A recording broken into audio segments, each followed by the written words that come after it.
Welcome back, everyone. For today's video, we are going to be taking a look at day 2 of the FIDE Blitz World Chess Championship being held in Samarkand, Uzbekistan. Now, we left off yesterday with a big tie for first place. Many players, including Magnus Carlsen, were tied for first with 9 points out of 12. Now, in yesterday's cliffhanger video, I mentioned there was a game which ended in a draw between Jan Nepomniachtchi and Daniil Duba. Now, that game was a draw. The players moved their knights all over the board. Now, FIDE decided to make a huge ruling and decided that both players would get 0 points for that game due to the repetition, the agreement before the game, which was caught on video by Sagar Shah of Chess Base India, and as such, that changed the standings dramatically.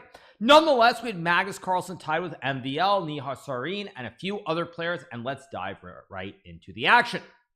So, first game we have of the day, we have MVL playing with the white pieces against Magnus, and MVL also tied for lead, and he opens with the move E4. We get Magnus playing the Sicilian with C5, knight F3, knight C6, and now the move D4 being played. Takes, knight F6, knight C3, E5. This is what is known as the classic Sveshnikov. Knight B5 played by Maxime. We get the move D6 being played here by Magnus, and now we have knight D5. Now, those of you guys who were following chess in 2018, which is probably very few of you, there was a world championship match played between Magnus and Fabiano Caruana from the United States of America. Now, that match did end with a tied score of 6-6 before Magnus won in the rapid tiebreaker, and in that match, this variation with knight D5 was played a few times by Fabiano. So we get knight takes knight. Pawn takes knight, we get knight to e7 being played. We have a4 from Maxime, knight g6, a5, bishop e7, we get bishop to e3, targeting the pawn on a7, and now Magnus castles the king. Here we get bishop takes a7, bishop to d7, bishop b6, and queen c8. Now, on first glance, you're like, wait a second, white is just up a pawn here on the queen side. White should be much better. However, in this position, black intends to push the pawns on the king side very quickly. There are ideas like bishop g4, knight to f4, and bishop h4 or knight h4, and white is lacking with the development on the king side. So even though white has an extra pawn, it can potentially be very hard to play. Maxime goes rook a3, an excellent move here, lifting the rook to the third rank, intending to play rook c3 and attacking the queen on c8. After rook to a3, we get the move bishop takes knight on b5, bishop takes bishop, and now Magnus goes bishop d8. Now, it's an excellent move by Magnus because what he's trying to do is trade off a pair of bishops. He also wants to put pressure on the pawn in a5, and last but not least, bring this knight to f4, h4, and push pawns on the king side. So we get bishop takes bishop. Rook takes bishop is played here by Magnus, and now we get the move castle. Now, it would be very interesting to ask Magnus why he chose to take with the rook instead of the queen, because taking with the queen after white were to say play a move like not castle, because that would hang a5, but say b4, for example, black can go queen h4. The ideas with f5, e4, knight f4 all still exist, and it feels like black should have a lot of counterplay. Instead, Magnus decides to take with the rook. We get castles, queen c5 played here, trying to pressure the bishop and both of these pawns on the fifth rank. We have c4 from MVL, protecting the bishop on c4 and the pawn on d5. We get queen to b4, and now this great move queen to a1, which guards both the pawn on a5 as well as the pawn on b2. Magnus goes knight to f4. We get the move rook to e1 here, stopping black from jumping to e2 and d4. Say you play h3. After knight e2, king h1, and knight d4, suddenly your bishop is under serious pressure on b5. There are also ideas with knight to c2 to fork the queen and the rook.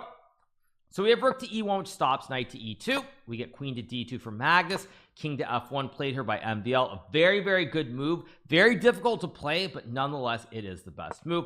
And the reason is that here, black is threatening to go knight e2 once again. If you move the queen to, say, d1, you hang the pawn on b2. If you go to c1, you get forked by knight to e2, and you lose the game. And if you don't do that, so you play a move like h4, now knight e2 once again, king f1, knight d4, and black is actually doing completely fine. So we have king to f1, which cuts off knight to e2. We get the move e4 from Magnus. Now, if Magnus were to play knight d3, threatening the rook and threatening checkmate in 1 on f2, white can play the cool move rook to e2. This queen on a1 covers the back rank squares. Black's queen doesn't really have a good square. If you go to, say, h6, you simply drop the knight on d3. And if you play queen c1, I trade and go rook c2, and the knight is trapped here on the back rank. There are just no good squares available. So Magnus plays e4 here, and now MVL plays queen c1. Another excellent move, forcing Magnus to trade off the queens. If you move the queen anywhere, you lose the knight and the game. So we get queen takes queen, rook takes queen, and now the move knight to d3 is played. And here Maxime sacks the rook with rook takes knight. Now this is an excellent positional sacrifice from MVL, because what he realizes is that after pawn takes rook and b4, white has a 4-on-2 majority on the queen side. Black does not have access to any open files for the rooks because the bishop covers the e8 square. So white will be able to gobble this pawn and hopefully start pushing p down the road. We have rook a8 from Magnus, rook to d1 played by MVL, rook to c7, rook takes d3, rook to e7. Magnus desperately trying to put his rooks on this open file. MVL goes rook to e3, which is another really good move, because what MVL understands here is that with the 4 pawns versus the 2, as long as black cannot get a pass pawn on the king side, these 4 pawns should eventually be able to go up the board. Magnus plays king f8, we get king to e2, we have f5, king to d3, rook takes rook. MVL captures with the pawn correctly, trying to bring another pawn towards the center where potentially you can push e4 and support these pawns even more. So now we get king e7, king to d4 played by MVL, rook to f8, and now the move c5. And it's very clear here that white is breaking through on the queen side with all these pawns. White will be able to create connected pass pawns on the queen side and should be winning. Magnus goes f4, MVL plays e4, intending to go e5, and now we get the move f3. Now, if Magnus were to play his move g5, there are many ways for white to win. Probably simplest is a trade on d6, go e5 check, king e7, check with d6, king e6, check, king d7, and now after king to d5, white has this idea of e6 as well as bishop b5, and black will not be able to stop both of these pawns in the center from rushing up the board. So Magnus goes f3, we get g takes f3, plays rook f4, trying to stop MVL from pushing e5 due to the pin, but now MVL plays move a6, and the idea is simple: push p, push the b and the c pawns up the board and win the game. Magnus trades on a6, he goes g5 here, and now MVL plays b5 with the idea of going b6 and b7. Magnus goes g4, and MVL plays b6. Now MVL could have simply taken the pawn on g4 as well, but after takes and rook e4, at least on first glance, it looks like it could be a little bit scary. So we get b6, Magnus plays d takes c5, king takes c5, and now we get gf3, and d6 is played here. Very important note that the bishop on a6 is always controlling this queening square. So for MVL, he understands that if he can push one of these pawns through, he will win the game, since this black f pawn will not be able to get to the end of the board and become a queen for free. So we get king d7, bishop b5 check is played, Magnus goes king e6, we get bishop c4, king e5 played here, and now the move b7. Magnus plays rook f8 to stop white from queening the pawn, and now we get d7, and the wide peepos here are simply winning because the king is going to go to c7 and one of these pawns will promote to a queen. In the meantime, the bishop on c4 stops this f pawn from becoming a queen, and it's just hopeless. So the game concludes after f2, we get king c6, king d4, bishop to f1, and Magnus Carlsen resigns in round number 13, the first game of the day against MVL. So that means that MVL actually takes a 1-point lead over Magnus after 13 rounds, and it's not looking very good for Magnus. However, on the bright side, because the Blitz event is 21 rounds, there are so many games left to be played. So moving forward, the next game we're going to look at is from round number 14. Magnus playing with the white pieces against Alexei Serana, originally from Russia, now representing Serbia. Now, it's worth pointing out that last year in the World Blitz, both Magnus and myself lost to Alexei Serana. He's a very strong player and not someone to be taken lightly. On top of that, Magnus is coming off a very unfortunate loss to MVL. How will he respond? So the game starts with e4. We got the move c5 being played here, and now the move knight to f3 from Magnus. We get d6, knight c3, knight f6, bishop e2, a6, and now Magnus castles his king. Now Magnus could play d4 and transpose back into the classic Najdorf Sicilian here, but he decides instead to castle, and now Serana plays this move b5. Now b5 in and of itself is not a bad move, but normally when white plays a system with the bishop e2 Sicilian, black does not play b5 in this position. Normally black will play either e6 or e5. So when Serana goes b5 here and Magnus plays d4 and we get the trade, now we transpose back into the Sicilian Najdorf with the bishop on e2, but Serana has played b5 rather than the standard e6 or e5, which should lead to an advantage for white in this case. So we get bishop b7. Bishop f3 played by Magnus, and now Serrano plays knight bd7, and we get this move a4, trying to chip away at black's pawn structure on the queen side.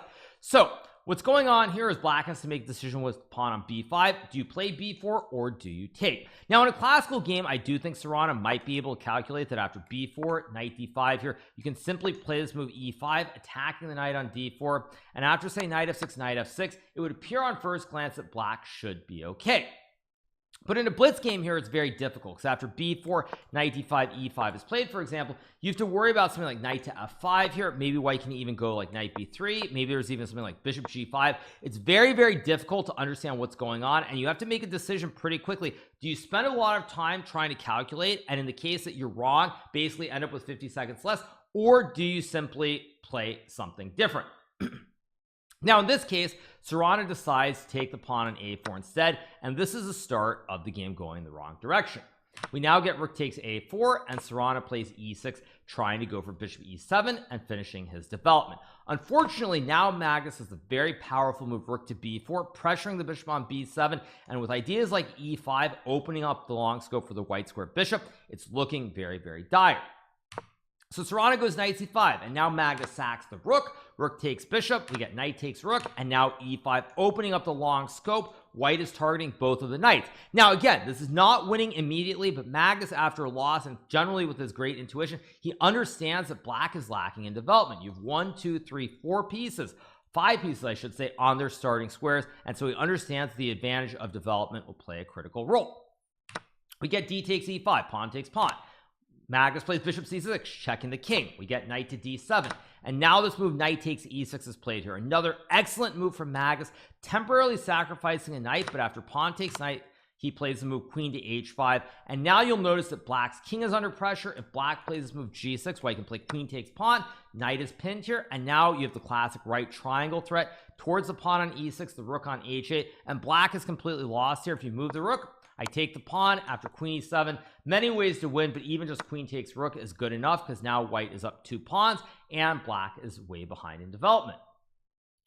So in this position, we got king e7 from Serrano. Now Magnus coolly collects the horse on b7, and still Serrano has a rook for a bishop here, but due to the king placement, the lack of development of the bishop and the rook, black's position is terrible. We get rook to b8, rook to d1 played here by Magnus. Another excellent move, because now if you were to take this bishop on b7, there's bishop g5 checking the king, knight f6 only move, and now I can simply take the queen. King takes rook, I have queen to f3, hitting the knight and the rook, and white is completely winning. So Serrano goes queen c7. Now we get bishop takes pawn on a6. Serrano plays knight f6.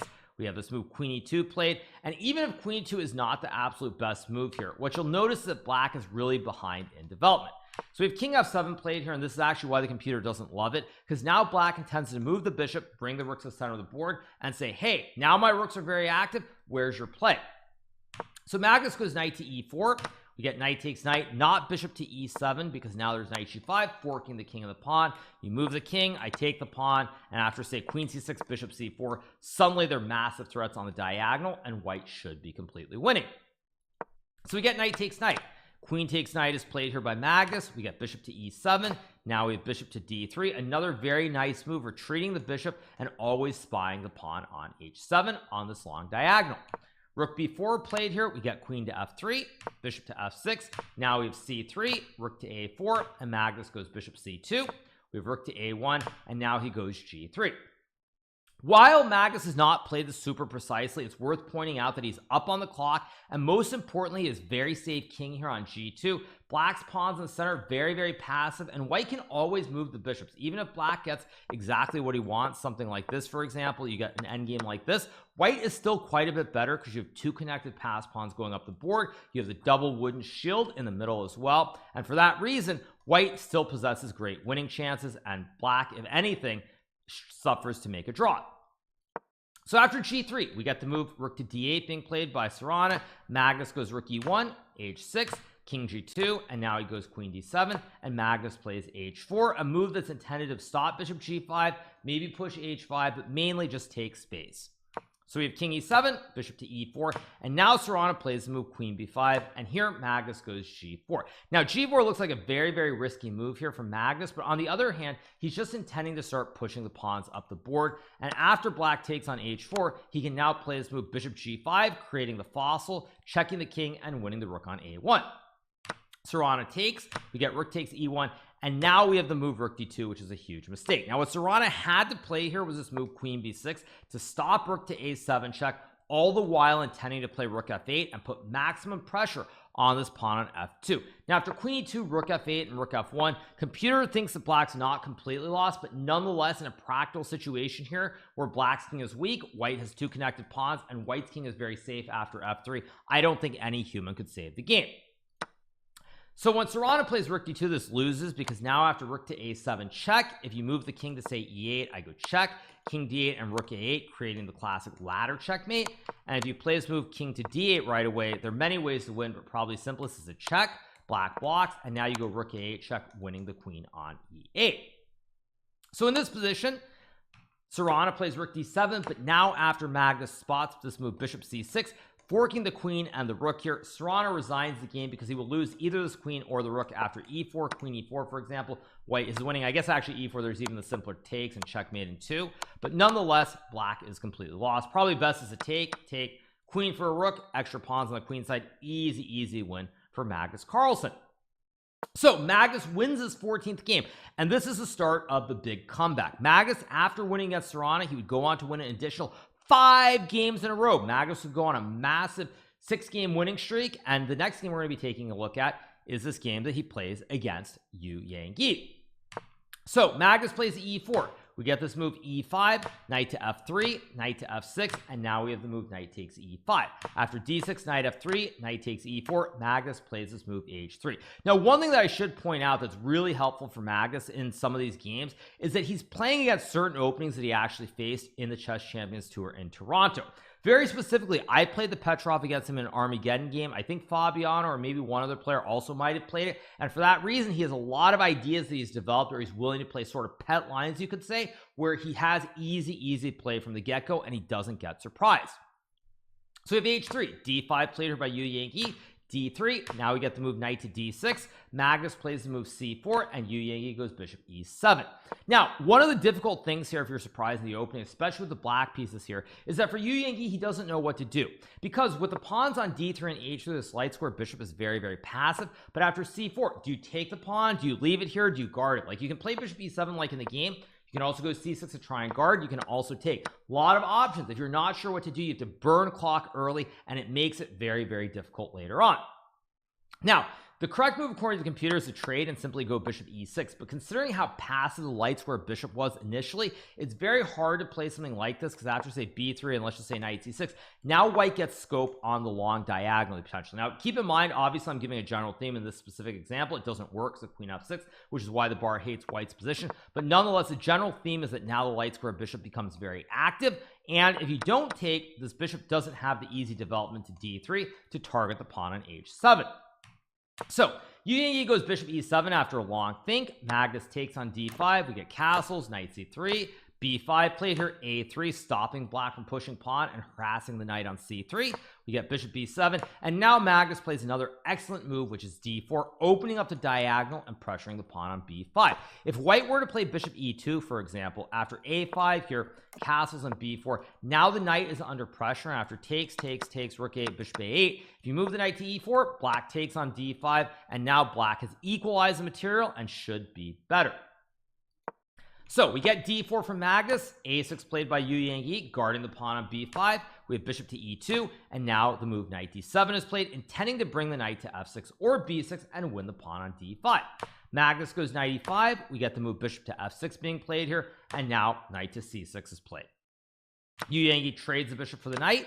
Magnus takes. We get knight to b6, and now the move castles is played here by Magnus, and Yangyi plays knight f5. Now temporarily white has an extra pawn. 1 2 3 4 5 6 7 1 2 3 4 5 6. White has an extra pawn. However, this pawn on d4 is very weak, and if you do play his move d5, which happens in the game, black can always trade the bishop for the knight to even the material.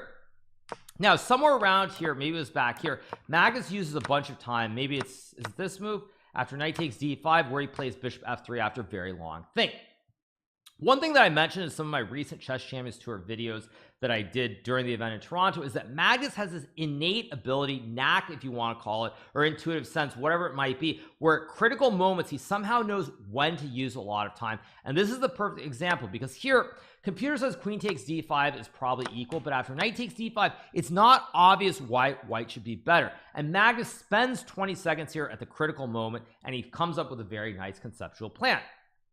So Magnus goes bishop f3, Yangyi plays knight b6. Now it looks like black should be fine because white has double c pawns. Knight can go to a4, c4, and D's knights look a little bit better than D's bishops. However, after bishop to f4, it becomes very apparent quickly that this pawn on c7 is a serious weakness, and this bishop is always going to be on this long diagonal spying the pawn. You can never go knight d5 to hit the bishop because then you would simply lose the knight.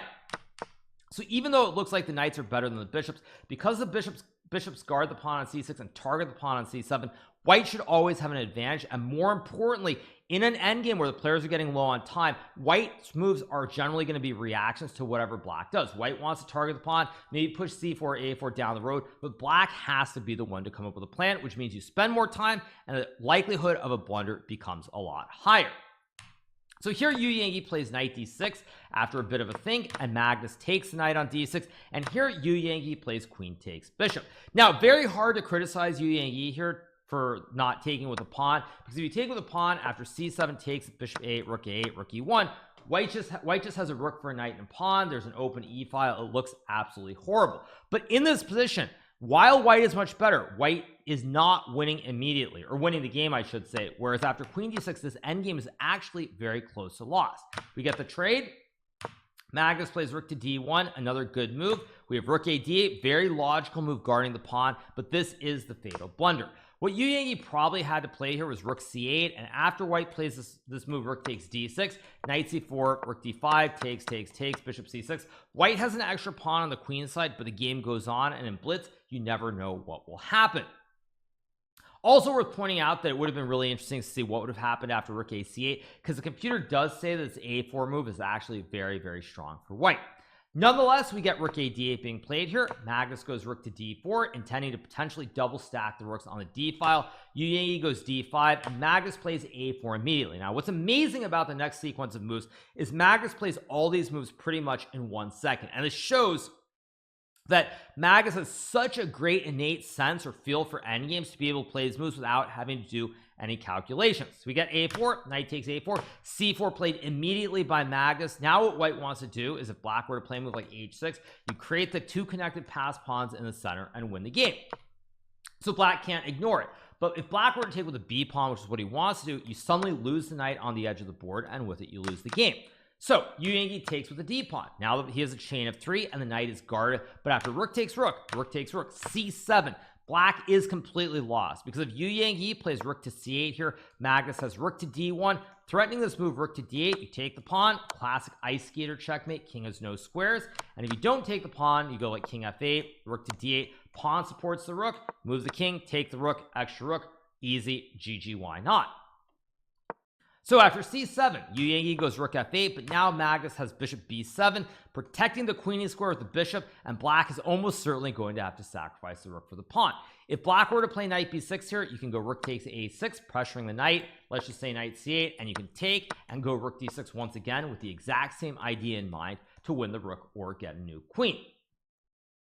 So Yangyi goes c3 here, desperately trying to use the chain of pawns, hoping he can push his pawns down the board and save the game. Unfortunately, it's not quite enough. Magnus queens, rook takes queen, bishop takes rook. We get b4 here, Yangyi offering to sack the knight as well, because now after c2, rook a1, and b3, white cannot actually stop the two connected black pawns from getting down the board and having one of them promote to a queen. So Magnus goes bishop to f5 here, very nice move, stopping black from pushing c2. We get the move knight to c5, Magnus plays rook to a5, and now Yangyi plays the move g6, which effectively loses the game, but you can't criticize him. He could have tried knight b3, rook a6, and then g6 here, but after this move, bishop to d3, knight to c5, rook a8, king g7, white probably will just play something like bishop to b2, not bishop to b2, bishop c2, b3 takes, and rook c rook 2 c8, trying to collect the pawn on c3, and in the long term white should be winning. So Yangyi goes g6 instead. Obviously both players low on time, but now Magnus captures the knight. After pawn takes bishop and king f1, black cannot push either the b or the c pawn. The pawns are paralyzed. If you go c2, I take the pawn. If you go b3, I take this one. So the pawns are frozen here, which means the only thing you can do is play a5, but Magnus goes king e2, a4, king d3, b3 is played here. Now you could play a3 as well, but after king c2, a2, and rook a5, now the king covers the b3 square. Rook is going to gobble the pawn, and all three of these pawns on the chain will collapse, and white will win the game. So Yangyi goes b3. We get king takes c3, and now Yangyi resigns here against Magnus Carlsen. He gets a huge win in this game. A very interesting game. A game that Magnus showed truly unbelievably good endgame understanding. The amount of time he used to play rook d4, a4, c4, those pawn stacks, it really does highlight why I talk about Magnus and endgames, and I say that he is easily the best endgame player of all time. So even though I think many players, including myself, probably could have found the same sequence, I would say that we all would have had to use like 5 or 6 seconds. We would not have been able to blitz out those moves as quickly as Magnus did. So this was one of Magnus's wins on the 6-game streak. After winning 6 games in a row, he was on a score of 15 out of 19. Now, 2 players were keeping close pace with him, both Daniil Dubov and Vladislav Artemiev, who were 1 point or half point back for most of the way. Now, Magnus would draw his final 2 games after this massive 6-game winning streak. He would draw against Volodar Murzin, the very talented Russian junior, as well as Levon Aronian, who represents America, which would put him on 16 points out of 21. So Magnus would finish on 16 points. Now, half a point behind him was Daniil Dubov from Russia. Now, Daniil technically scored 16 points out of 21 games as well, but due to the zero result for both him and Jan Nepomniachtchi, that game that they drew yesterday, he ended on 15.5 points instead of 16. So even though Dubov scored the same amount of points as Magnus, due to the FIDE ruling on that game, he ends up a half a point behind. Third place would go to Vladislav Artemiev with 15 points out of 21, which means that Magnus Carlsen wins his 17th world championship. He wins both the Rapid and Blitz once again for a 2nd year running, and really shows why he's considered to be just the best player of all time. So, huge win for Magnus, wins the Blitz, wins the Rapid in Uzbekistan, does exactly what he sets out to do with his performance. He won the Chess Champions Tour, he's won a lot of events now in a row, and it's really hard to see anyone stopping him anytime soon. So, on that note, I hope you guys have enjoyed this recap of these games from the World Blitz Chess Championship being held in Samarkand, Uzbekistan. If you guys like the content here on the channel or you're not subscribed already, make sure to smash that subscribe button below, and I will be back very soon with some more great YouTube-only content. See you guys. Bye.